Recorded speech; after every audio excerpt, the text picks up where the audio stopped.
Welcome to HBCU Her Voice, a place where we celebrate the powerful voices and stories of remarkable women from historically Black colleges and universities. I'm your host, Nadia Washington, a proud HBCU graduate myself. I'm thrilled to bring you this platform dedicated to amplifying the voice of our community. We dive into inspiring stories of resilience, success, and the incredible impact these women are making in the world. From trailblazing entrepreneurs to innovative leaders, we bring you the stories that matter, showcasing how HBCU experiences shape paths and fuel passions. We'll explore challenges, victories, and wisdom. Whether you're an HBCU alum, a student, faculty member, supporter, or simply someone who believes in the power of diverse voices, we are so glad to have you. So listen up as we share insights, celebrate achievements, and uplift our community. Together, we can inspire the next generation of leaders and ensure our voices are heard loud and clear. A grand welcome to HBCU Her Voice. And just like that, I'm back with another amazing episode of the HBCU Her Voice podcast. You already know I'm your beautiful host, Nadia Washington, streaming from Houston, Texas, no other. And let me tell you something. This place has been a place of enrichment for me. I have met the most fabulous women, and today it's no different. Have another fabulous guest, and you know the drill. She comes to the stage, tells us her name, where she's streaming from, which HBCU she's repping, whoop, whoop, and guess what? We get that story. Without any further waiting time, here's my very fabulous guest for today. Hi, my name is Nadia Vanderhall. I am streaming from Charlotte, North Carolina. I'm a proud alumnus of Johnson C. Smith University, class of 2006. And we're waiting on you, Nadia. We want that story. A little about me. I am a financial planner as well as an educator. I started my business, the Brands and Van Strategy Group, it was a while before the pandemic, but I really started taking it seriously. I started by talking about personal finance on social media when I just came out of learning about money myself.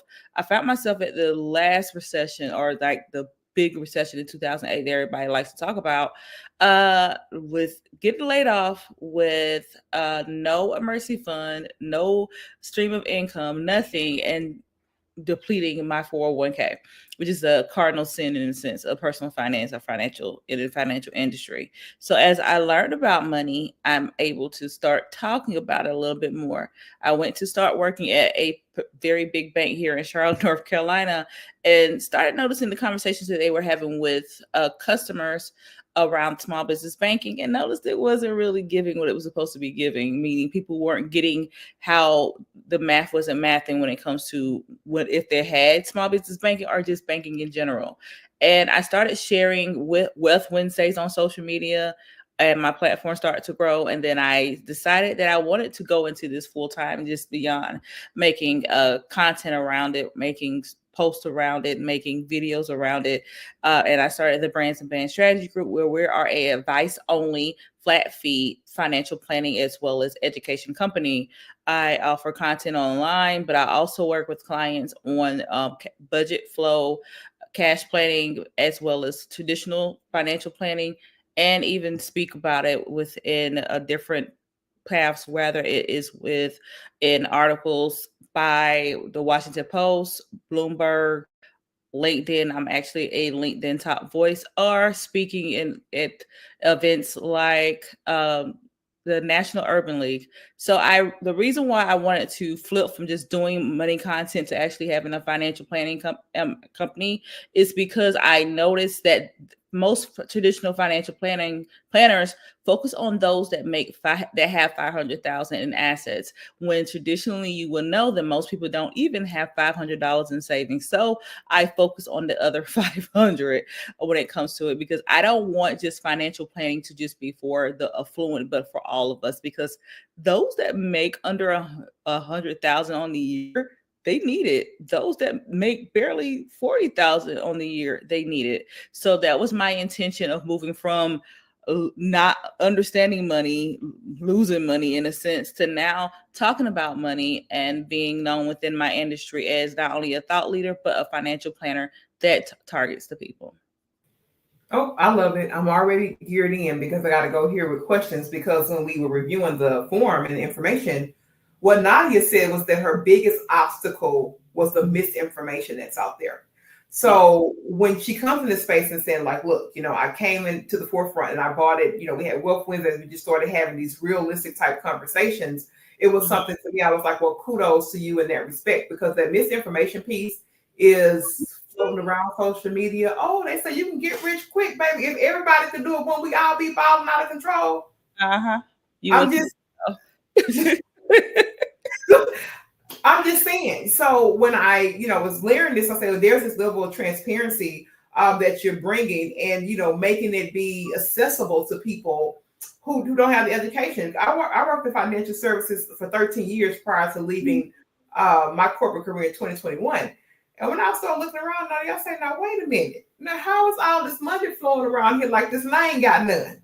Not compared to what they bring in. No, you It's changed. I mean, we were touching large transaction. We were supporting traders who actually traded the market. So I would see, don't. A lot.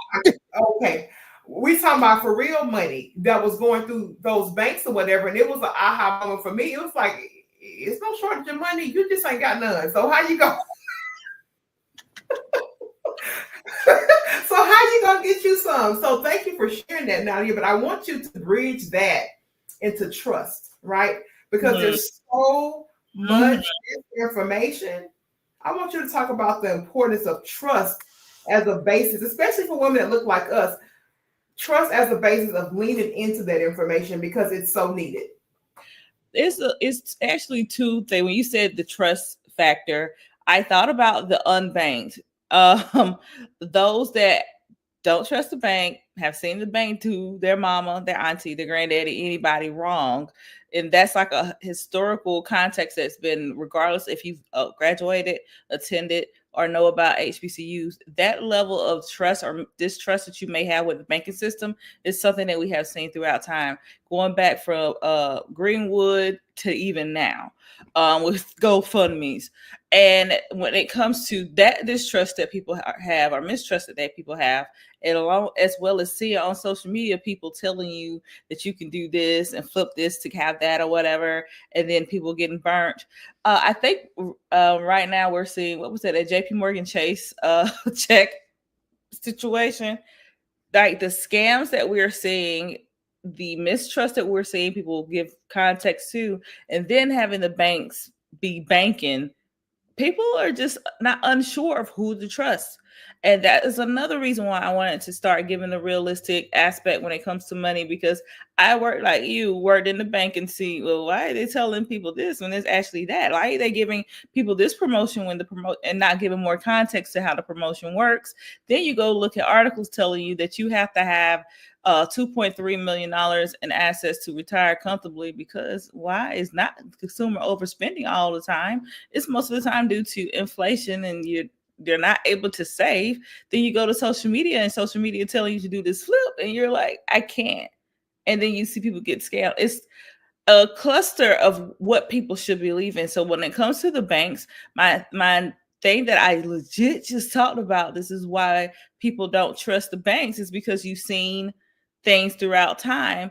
And now banks are starting to get that sentiment that, hey, people don't trust us. So how can we re-enter within having a trust established there, and this being transparent in a sense. And then when it comes to the things you see on social media, knowing what to believe. If one of the things that I love to tell people when I give context is saying, hey, yes, you've seen this, but it depends on your situation. You see someone say that they can save $1,000 in a month or in a couple months, but you look at your bank account, you look at your budget, determine that $1,000 is going to take a little bit longer for me due to the fact that this is my personal this is my financial profile in the personal sense. So you are learning to be discerning. The culture loves to talk about discernment. So when it comes to personal finance, when it comes to financial services, you have to learn how to use your discernment to say, this is what someone is telling me. Let me do my research before I reach for my wallet and determine what is the best path off of the information that's being told. So I understand the whole three-headed monster in a sense when it comes to finance. You don't trust the banks because banks can be banking. They can change transactions to make things work in their favor. That's why we have to become good stewards of our money. Then when you come to understanding what social media is telling you, uh, of showing you this is what's going on, the parlay of it all, and you're kind of like, well, how can I make this work? You take the information that's being told to you and see how it applies, and then what doesn't resonate, you let it fly. And then when it comes to looking at articles and things like that, saying, okay, yes, this person was able to retire a millionaire, so how can I make my retirement be as comfortable for me? So those are like goalposts that you look at, but you have to understand what the play of your money is going to look like within your predicament, and then position yourself to figure out what does a good banking product look like for you, what does a good financial plan look like for you, and what does your goals look like for you, and then go from there. Oh, that's good because there are a lot of people. Now there was another particular like well-known bank. They was applying for people's credit cards behind their back. We're gonna leave them nameless, not Nadia. I'm not gonna talk about them because we're gonna leave them nameless, but they was going behind the scenes and applying for people credit cards, and people was like, I got a credit card.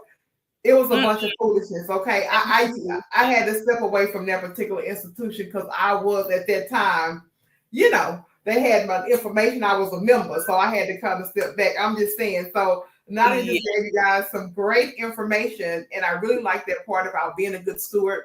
I've talked about this a couple times, in this week specifically, that being a good steward is such a great thing. I want to segue here because my eyebrow raised and you said, "Oh man, I had to deplete my 401k." And that felt like, ooh, ouch, because baby, I had to dip too when I was building this. But I'm transparent about mine because that's our freedom. That's our freedom. That's what the freedom is. So, especially when someone's pivoting, because I had to pivot. I was leaving corporate, and I had a okay, Nadia. I had a cushy job, like that six-figure mark. I had like a cushy like savings for like a good amount of time, but I was trying to figure out life, trying to figure out this business thing, trying to pay these people this to get ahead, to get the coaching, get this and that. But then in the grand scheme of things, if Shanasia could go back to 2021, because I feel like it was do or die in my workplace, Shanasia would have done things differently. I would have I would have not gone there right to start dipping here and dipping there. I wouldn't have done that. And it was a place for me that it caused not necessarily embarrassment, but it made me uncomfortable because prior to, me having a pivot, I was like by the dollar. Like I knew where everything went. I knew how much I was going to put in that savings account. I just knew what I was going to do. So when I had to get in that little gray area, Nadia, that wasn't it. So I want you to talk about let's talk about safety net. Yeah. Because we have to talk about it, and we have to talk about it in this way, pure form, so that people can start saying, I'm not going to be caught out here. Well, I was going to say a term right here, but I ain't going to say it. Yep.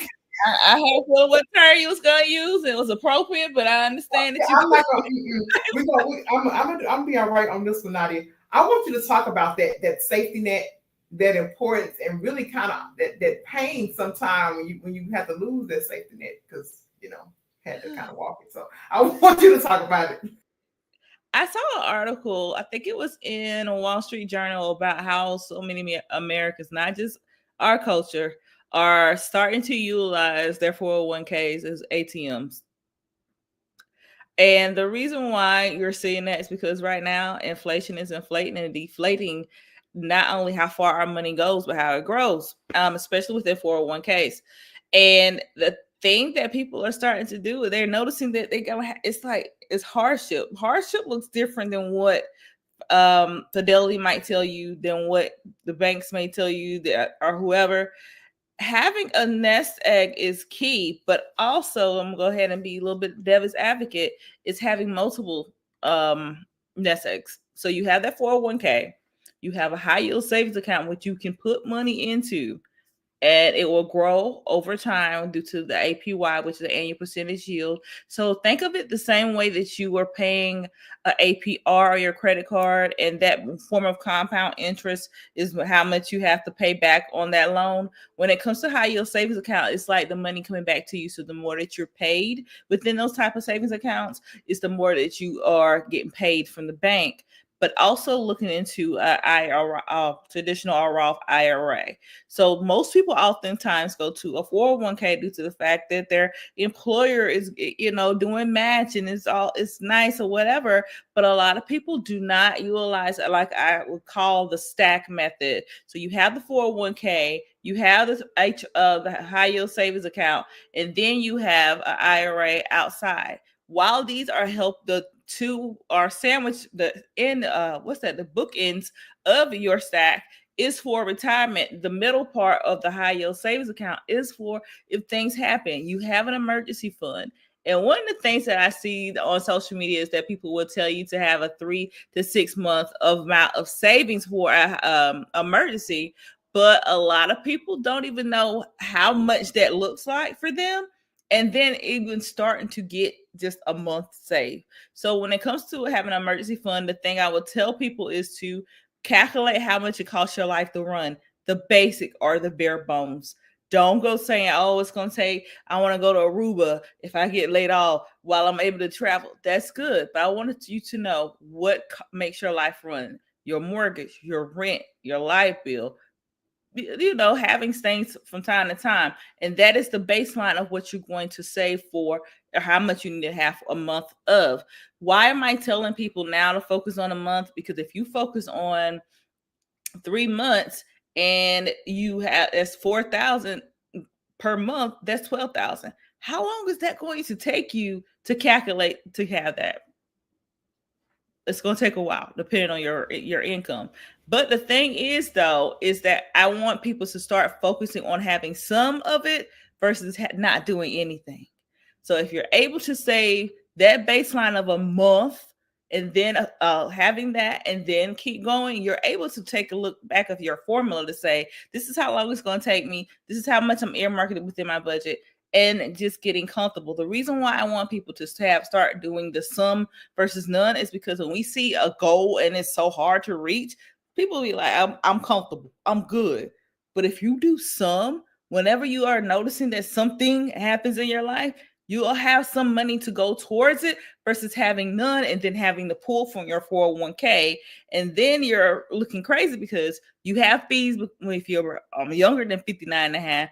And then the process of having it and then converting it over, and then you probably going to more than likely have to pay, if it's a loan, pay that back. So I am so adamant on people starting to build their next like a emergency fund within a high yield savings account, because you're going to get paid more to save. You're able to automate it from your checking account, and you're able to watch it grow. And then you're able to determine what does emergency look like for you. It could be getting laid off. It could be having to fill the gap that you have because your check might have been short this month, or something else came up. But having that sum within the emergency fund will give you the peace of mind regardless of what goes down within your money. I love it. And when I first left college, my first job, it was actually, I worked there once in high school and again after college. One of the largest retirement companies. We'll leave them nameless. Okay. In the country. And I actually used to be at one point I was like the call center, but the other point I went is to implement like retirement plans, 403Bs, 401Ks, 457s, which is for firefighters, all these different things, right?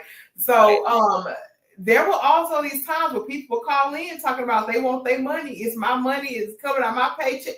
What's that thing called, JG Wentworth? It's my money and I want it now. And they meant right now, Nadia. Not tomorrow, not next week. They meant right now.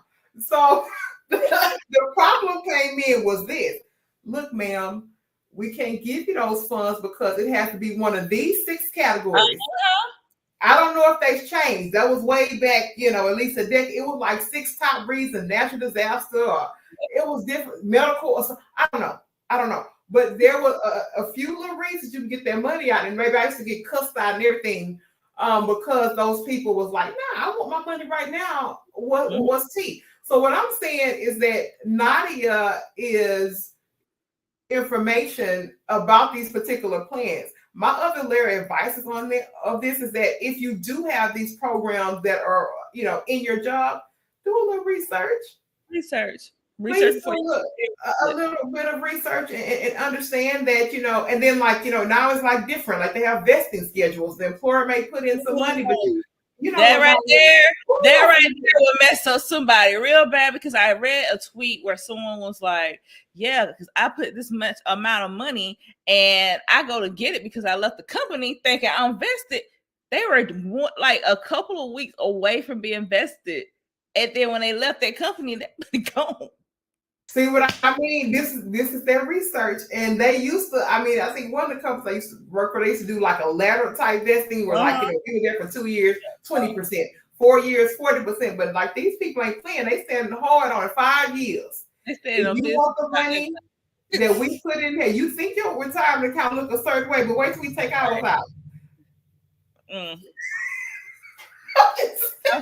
I'm sure it was very colorful conversation around that right there. Oh, I had to grow up real quickly. That's how I learned how to have tough conversations real fast. I was young. I was 20, 22, 23 at that time, fighting with old folks on the phone about what they thought they had in them accounts. So when you started talking about that, I was like, oh Lord, I'm having flashbacks. I want to know where his money at. He wants to know. Now, let me say this. And a lot of people, and it's not a space for everybody to be, but the wealth gap diminishes quickly with entrepreneurship. However, let me say this: there are studies here. There are studies here about the wealth gap as it relates specifically to entrepreneurship. And the reason why I said, because it's hard, especially for women like us, to start something, to grow it, to fund it, to know it, to walk it, to be it, the confident. It's a whole vibe. I'm serious. But I do know the power of entrepreneurship. I do know the power if you're saying that may not be my thing, but you need to have something on the side. Like at first, when I was in corporate, Nadia, you couldn't tell me nothing about no side. I was just the corporate woman, child. I didn't have nothing going. It was focused. I didn't have nothing going on. Laser focus in that. And I seen at a certain point, I was like, no, wait a minute. They're talking about 3% this year. Wait a minute. I might be broke back by 3 years. I'm up here doing the math now, and it just wasn't. Yeah. I want you to lean in to perhaps bringing in perhaps another stream, thinking about other ways, because you already know that they only paying you so much this year. We know we got the financial goals, but baby, if 2 + 2 = 4 this week, it's gonna equal 4 next week too. I'm just saying. It is. And the thing is determining what level of entrepreneurship looks like for you. Because for some, it could be like this came from, yes, I didn't know about money and I learned about money. But then also, I don't think people heard or probably don't know or hear the undertone is that I started noticing what my employer was doing. As far as talking about money, having conversation with their clients, their potential clients, and saying, okay, this is what they're saying, and this is what I could take from it and flip it to be in sense. So that's one of the things that I will tell people to look at what you're doing at your current job that you probably can utilize to make money off of. Right now, we're seeing a lot of people levy into digital products. So maybe coming up with a digital product. Hey, I'm getting ready to start building some for my own company. I had some and I wanted to retool it, but looking at not only what entrepreneurship looks like for you, how much could you be potentially bringing in? How much does it cost to start? How much does it cost to upkeep? And how much you can bring in for you. I believe I saw, who was that? Bankrate said that 32% of those that are doing side hustles, whether it's freelance, gigging, or whatever, they're more than likely feel that they're going to have to do it for the time being, period, for a long term. And those questions that I usually ask people if I'm talking to clients, if I'm talking to people on social media, is that, hey, how much of a gap do you have? What are your goals for the long term? And then how can entrepreneurship, side hustle, freelancing, or whatever fill that gap? And then those questions that I just talked about is that how much does it cost to start? How much does it cost to run? How does that fit within your tax profile? and how much can it bring in and upkeep. So while this is something that a lot of people don't want to talk about, they love to post about what's that multiple income streams. Will having one is almost close to having none, because at the drop of a dime, you can find yourself without anything, or the 3% is feeling like 1% due to the fact that inflation is inflating. Then what are you going to be left with? So it's not necessarily, oh, I'm gonna be an entrepreneur, but no, it's more so that I'm being a CFO over how my money flows by having more than one income stream. That's it, because I'm telling y'all that one is just not hitting no more, and these times it just don't hit the same. So I had to make sure I asked you that, because even though you may be doing all the right things, trying to budget and do this, but then it's still a shortage. Mm-hmm. It's still a shortage. So it's so important that we talk about, especially in our community, these other ways to bring in a little bit more change. And sometimes y'all need to quick one of them vending machines and quick one all this. You can come up by $400 there. Swipe it. You don't know you're gonna get it back. You can put it somewhere else and get it. Well, even if you don't want to start a business, you have crowdfunding. You have where you can invest money in a real estate without even having to build a house with REITs, which is real estate investment trusts, almost like stocks. But it's about going and doing the research, Googling God, and determining what fits what your goals are, what fits your pocket, right? What you can do right now, and then going from there. Yeah. So it's a need right now. For sure. Now I want to make sure, Nadia, I know you touched on that at the beginning of this episode. You kind of talked about how you work with the clients. I want you to just go briefly over your offering again so that they have that clearly, because you done got the meat. The girl knows what you're talking about. I want her to tell you about the program briefly, how they can connect with you, and also too, if there's a specific link to sign up for the program, please let us know here. On my website, I have this thing called Who We Help, even though we is me. It's a breakdown of different things that people find themselves in financially. If they're just having a baby, or they're just starting a new job, or it was a blog post that I wrote about, is that if you get a new job, and you have new money, this is how you do it. But if you get a new job and you noticing yourself not making as much money as you used to, this is what you do. But within my company is actually a budget and cash flow planning services. So I'll look at your budget, determine how much if the math is not mathing, why, make suggestions, and then walk you through either a budget spreadsheet that I have, or an app suggestion that I have. And actually, I'm getting ready to launch where I walk through the app with you, set your budget up on there. I also have financial planning, traditional financial planning, meaning I hear your conversation, understand what's going on with your finances, your goals, and then give my suggestions on what you should do over the next 1 to 3, 3 to 5, and 5+ of a scale. And then I provide with you a financial plan. For some, it could be a 1 to 3 page financial plan, or it could be more. And then I also meet with my clients that are more long-term, that I meet with them twice a year to review their financial plan that we established initially, and then where they are within it. So just talking through, understanding what's going on with your behavioral finance. When I say behavioral finance, a lot of the things with money is mindset, and knowing your origin story. Why are you the way you are? Why are you swiping the way that you swiping, and you're not Dora, and you're not talking to what's that, scammer, swiper, no swiping? But that's the thing that I offer, is understanding what's going on with your budget, cash flow planning. Then for the next level, if you want to work with me even more, building out your financial plan, looking at your investments, looking at your old 401ks, determine if you're having it in the right pocket, then giving you a financial plan that just you can look at and have as tangible and move on your own, and then talking you through either the next year or next couple of years, depending on. The thing with my company that's different between a traditional financial planning company is that I don't manage your assets. I want you to have ownership over your money, but I'm just giving you kind of the cliff notes on what to do, or within your GPS, meaning the goals, positioning, and scaling of your money. And that can be found on my website, most all forms of social media, Instagram, Facebook, Twitter. I'm on LinkedIn, everywhere. But my website, thebrandsandbands.com, has everything there. I even have a blog and a newsletter as well. Now, you didn't have to tell them they wasn't Dora. She said, don't be like Dora. You don't know. Also, to give a heads up, if you follow me on social media, I use a lot of puns, and I can be a mess sometimes. So, in case you can't tell, but so, and also too, like I thought the name was fire. The brands and I thought the name was fire. I thought that I was like, oh, okay, I see Nadia, I see that. Yeah. I love it. Fire. Nadia, let me tell you, it's been a fun episode.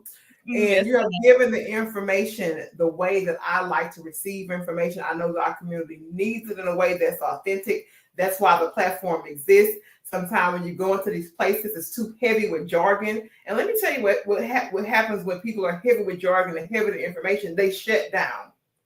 So by you making it in a way that is, I would say, palatable, right? For anybody to come in, no matter where they are, whether they got $2 or $2 million. We're trying to get you most of the $2 million though. Nadia can help you and give you that education. So I really appreciate her in this space. Now, this is the part, Nadia, where we cue to you for final thoughts. I tell my guests that in this session, you give us some final parting words for this space and really something that captures the essence of Nadia. And I'm cueing to you for final thoughts. I can't find the thoughts. It's something I just said on it's actually two levels. The first one is how you handle $10 is how you'll handle 10,000. It's how you'll handle 10 million. So some people need money management. Some people need more money to manage. And then those are a combination of both. So yes, you want to have that $1 million, but I want you to understand your means. And I want my culture to fully get that. Another thing is that you can see social media giving you all these smoke and mirrors, but please, people, get you some life insurance. September is National Life Insurance Month. No matter if it's term or whole, while I prefer term, please get you some life insurance. Please establish an estate plan. And no matter if you have a lot of money or not, and then have that conversation with your family. I was moved to say that because another portion of the reason why I started my company was because my dad did everything he was supposed to do when his estate plan, and then it went around because you know how families can be. So manage your money that you have now while building for the money you'll have later, and also establish an estate plan with life insurance and estate planning documents. It's like a lot of platforms out there that you can do it yourself. Or if you do want to work with a financial planner, me, or a estate planning attorney, that you do that. So I want us to be more on just saying to actually implement generational wealth than just going to the posting about it and then going to GoFundMe. That's it. Now they said don't be over there selling fish dinners and talking about having t-shirts. Yeah, that hurt. Well, let me tell you guys, you already know what the atmosphere was here. It was amazing, right? Thank you so much, Nadia, for being here. I honor you and give you roses in this space. We thank you so much for hanging out with the HBCU Her Voice listeners. And I tell you guys, really, I never leave this place without telling you I love you. And transformative things happen when you let your voice shine. And I'll be back with another amazing woman on the HBCU Her Voice podcast, and we're out.